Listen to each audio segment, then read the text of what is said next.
नाम जप करने के बाद मन की स्थिति अच्छी रहती है, परंतु घर पर पति से झगड़ा हो जाए तो मन की स्थिति फिर बिगड़ जाती है। ऐसी स्थिति में हमें लगता है पति से झगड़ा क्यों होता है? जब हमारा पति आराध्य देव है तो झगड़ा क्यों होता है? आराध्य देव से झगड़ा कैसा? मेरे आराध्य देव जिसमें प्रसन्न है उसमें हमें मन लगाना चाहिए। देखो, सबसे पहली बात, धर्म में पत्नी को अर्धांगिनी माना गया है। जैसे हमारे इस अंग में पीड़ा हो तो मुझे हुई, और इस अंग में पीड़ा हुई तो मुझे हुई।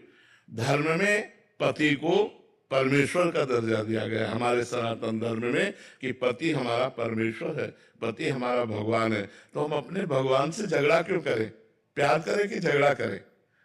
झगड़ा करने का मतलब है आपकी मांग कुछ और है, आपकी चाहत कुछ और है।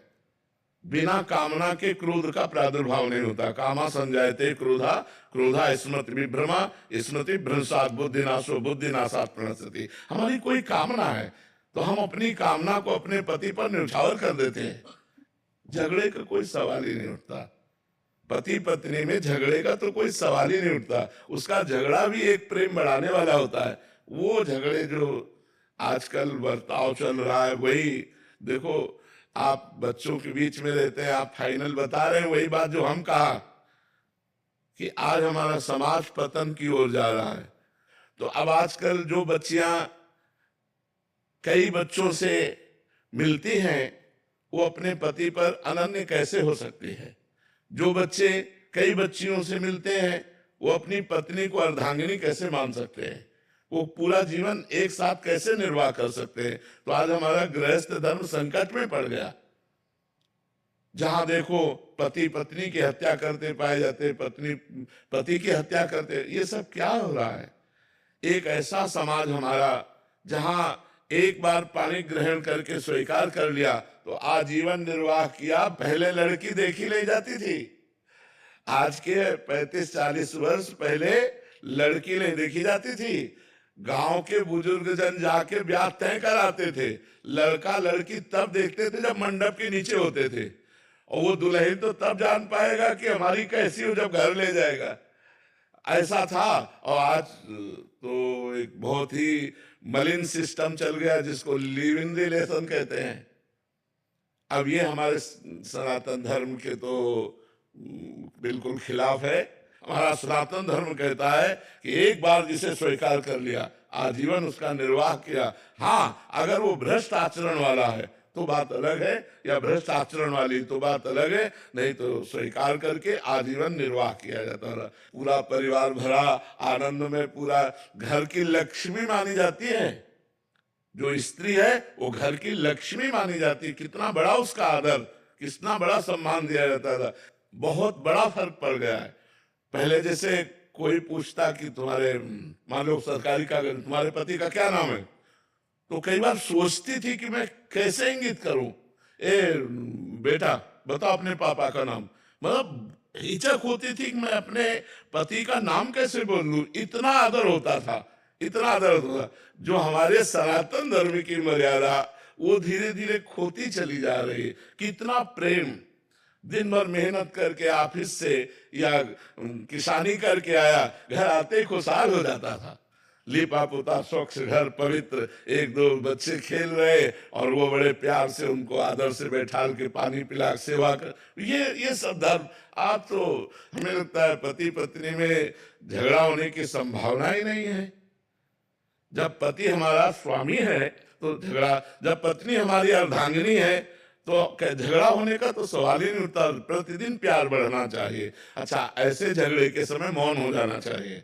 अगर पति नाराज है तो थोड़ी देर के लिए मौन हो गए, हम उत्तर प्रत्युत्तर ना करें, नहीं उससे क्रोध बढ़ जाएगा। और भगवान का नाम जब करें तो हमारा भी हृदय शीतल होगा और पति का भी हृदय शीतल हो। जब आप नहीं बोलेंगे और वो देखेगा कि मैं इतना क्रोध किया, वो बोली नहीं, तो आपसे जरूर जरूर प्रभावित हो जाएगा। तो हमें लगता है हम दैवी मार्ग का आश्रय लें, भगवत मार्ग का आश्रय लें और अपने पति में भगवान की भावना करें कि मेरा भगवान इसी में विराजमान, सब में शिव रमा हुआ है।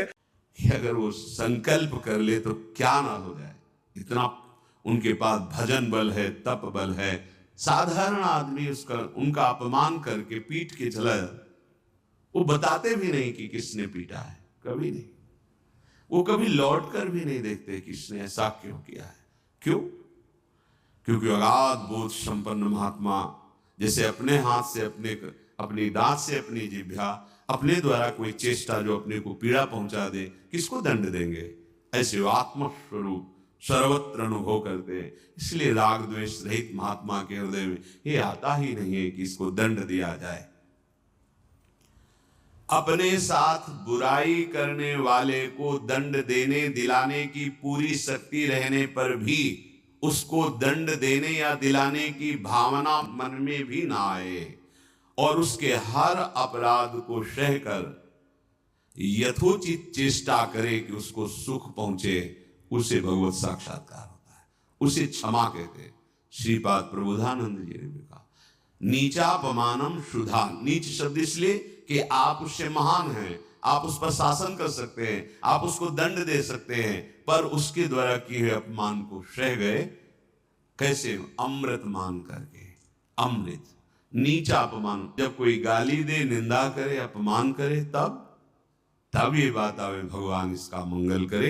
ये भक्त हृदय होता है। अनुकूलता में तो सबको आशीर्वाद देने के लिए तैयार हो जाएगा। प्रतिकूल परिस्थिति में भगवत भाव युक्त हृदय होकर कोई अमंगल सोच भी उसके लिए ना करना, ये होता है। देखो, सर पे प्रहार किया नित्यानंद महाप्रभु के, जो जगाई मधाई के चरित्र में आता, महाप्रभु जब चैतन्य देव ये देखा तो सहन नहीं कर पाए कि ऐसे महाभागवत के प्रति ऐसा अपराध, क्रोधावेश तो चरण पकड़ लिए नित्यानंद महाप्रभु ने कि चैतन्य महाप्रभु का, प्रभु ये आपकी विशेष कृपा के पात्र है। नाथ, आपका अवतार दंड देने के लिए नहीं हुआ, आप कृपा कीजिए। ये आप कह दो कि वो तो अवतारी पुरुष हैं, तो हम किनके बच्चे हैं? हम किस मार्ग में चल रहे हैं? हम उन्हीं के तो बच्चे हैं, उन्हीं की तो अंश हैं, उन्हीं की तो शरण में है।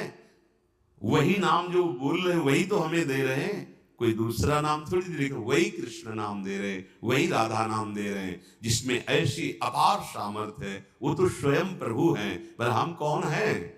उन्हीं प्रभु के तो अंश हैं, उन्हीं प्रभु के बच्चे हैं, उन्हीं के चरण शरण में हैं, उन्हीं के वचनों के अनुसार चले तो वैसी ही कृपा का अनुभव होने लगेगा।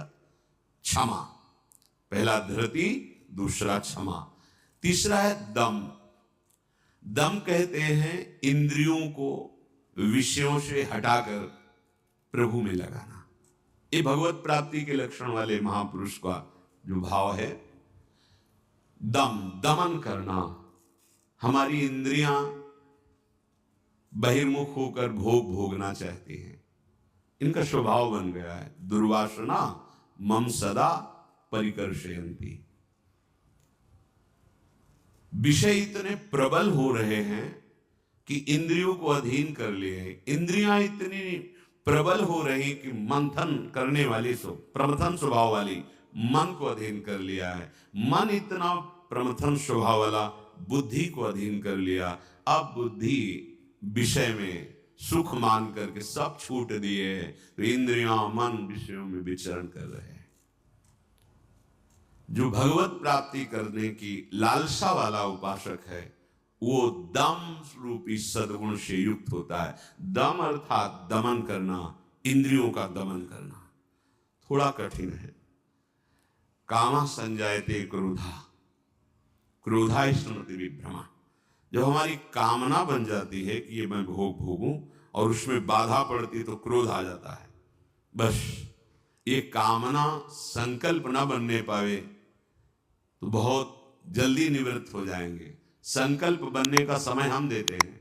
जब कोई भी इंद्री का विषय आकर्षित होता है तो मन उसको विस्तार से सुख का, भोगा हुआ सुख या सुना हुआ या दृश्य में आया हुआ भोगने की लालसा, और आप अपने भगवत विस्मरण कर दिए और उसमें तन्मय हुए, संकल्प बना, गड़बड़ हो गया। अब परमार्थ से भ्रष्ट कर देगा।